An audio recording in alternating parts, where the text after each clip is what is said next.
Twice the gore, twice the kills, but the one thing that should have died is this disappointing sequel. Let's get into it.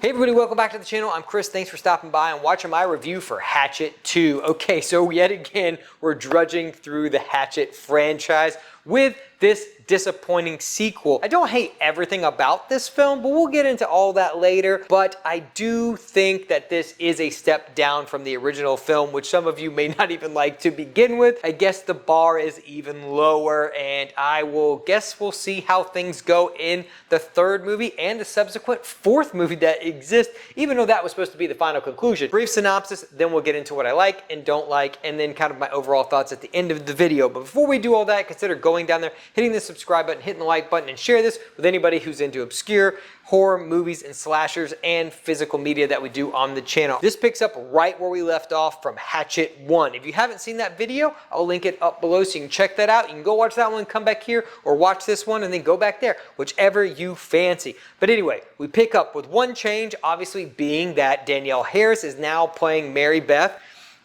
We'll get into what I think about that in a little bit, but she's basically taken by Victor Crowley. She shoves her thumb in his eye. I was trying to remember what finger she used. Anyway, she shoves her thumb in his eye. She gets away. She's picked up by the boater that we saw in the first one, who was basically telling them to get out of the swamp. She comes back to his shed and then basically is told to leave because of who she is and who her father is, which plays into what we later find out about kind of the lore and the mystery surrounding the three kids that set Victor Crowley's house on fire in the original film. What she does, she's told to go to our old friend, Dr. Voodoo, played yet again by Tony Todd.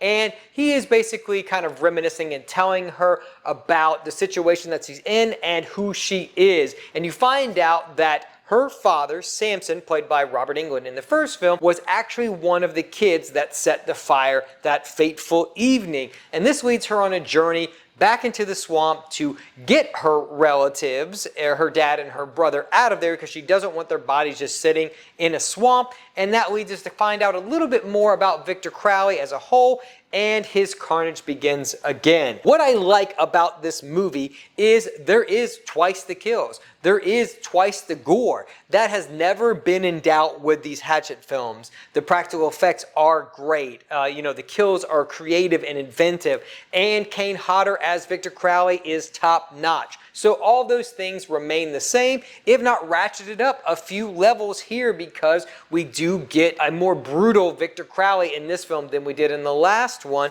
And I do like also that we do get some backstory to that evening. We get to see Kane Hodder yet again out of the makeup, which I do like to see him kind of stretching his acting skills. He's not going to win any Oscars here, but I think he does a fine job kind of portraying Victor Crowley's father in these small segments that we do get. And we basically find out that Samson was one of these kids and that there are other two involved that will later pop up when Voodoo offers them a chance to go out and redeem themselves and earn some money when they kill Victor Crowley. I don't know. I think these parts are fine. I think they do kind of bog down the movie a little bit, but I do like that we do get this backstory and lore.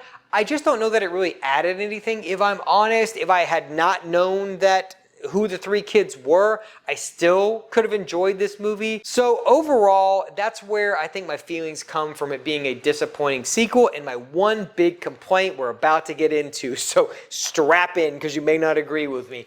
But my biggest complaint with this movie is Danielle Harris herself. Now, I'm going to preface this by saying I don't know if this is an acting problem or a direction problem. I know these films are horror comedies and they're meant to kind of play that so bad it's good mentality, but this is just so bad it's bad. And we do get a couple cameos in this before we dive into Danielle Harris's terrible acting or whatever is going on here. We do have Shawn Ashmore in this movie, and I think he's great. We also get a guy that looks almost identical to Adam Sandler. I was like, that can't be. He can't be. Why would he be in this movie? Adam Green had just gotten off of filming Frozen with Shawn Ashmore, so he's in here in a cameo role, just getting killed. And I will say again, I will, reiterate that the kills in this movie are awesome. and his is no slouch in that department. His whole front of his face gets chopped off and it's pretty rad. There's not as many cameos in this film as there were in the first one, so I think they did tone that down some. There are still some. I think the comedy doesn't work as much as it did in the first one because I think it was coming from multiple different areas, where this one is just kind of from one area and one dude who's a side character. And it just doesn't work. I can't remember his name, but I'll put him up here. But he is one half of the duo of like Animal Control and Parks and Rec. I think his last name is Dunn.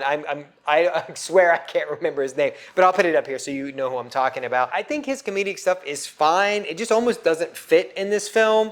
But I think the funny parts that do work are definitely in the kill department. There's a part where Victor Crowley comes out with this long ass chainsaw. I mean, this long ass chainsaw. And he kind of cuts up between two people from groin to top, you know, a little Terrifier from groin to top, but he's literally holding them up with this chainsaw. It's pretty awesome. So that is funny. A lot of the kills are very funny. There's a couple that I'm not going to ruin. There's one with a couple in the woods that are doing it, and one gets his head chopped off, and that's pretty funny. In those aspects, this film succeeds. But let's get back on that Danielle Harris train, because dear God, she is awful in this movie, and her accent's bad, and I just don't know the motivation for her character anymore.